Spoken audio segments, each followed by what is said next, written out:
ชีวิตมนุษย์นั้นสุดจะคิดแต่ละชีวิตไม่ผิดนาว่าจะลอยถอยหลังหรือเหินเดินหน้าด้วยวาสนาสร้างมาแต่หลัง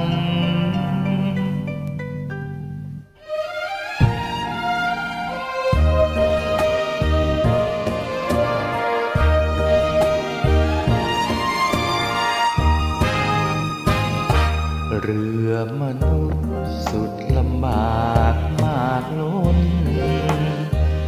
ต่างคนดิ้นรนให้รอดพ้นถึงฝั่งบางเวลาพายุโห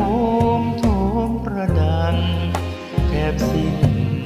กำลังหมดหวังเกือบอาสันถึงคราวลมวาวพัดเผาพราวใจเรือโลดลิ่วไปคล้ายอยู่ในสวรรค์ขึ้นเหนือลงใต้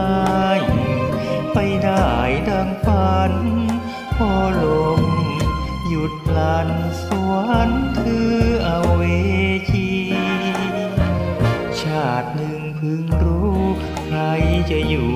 ข้ามฟ้ามุ่งใจไปหาศรัทธาและไมตรีทุกคนต้องตายร่างกลายเป็นผีสถิตแต่ชั่วดีไม่มีวันดับสูญ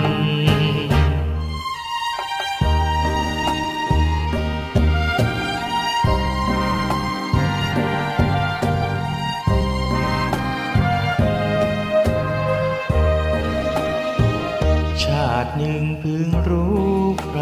จะอยู่ข้ามฟ้ามุ่งใจใฝ่หาศรัทธาและไมตรีทุกคนต้องตายร่างกลายเป็นผีสถิตแต่ชั่วดีไม่มีวันดับสูญ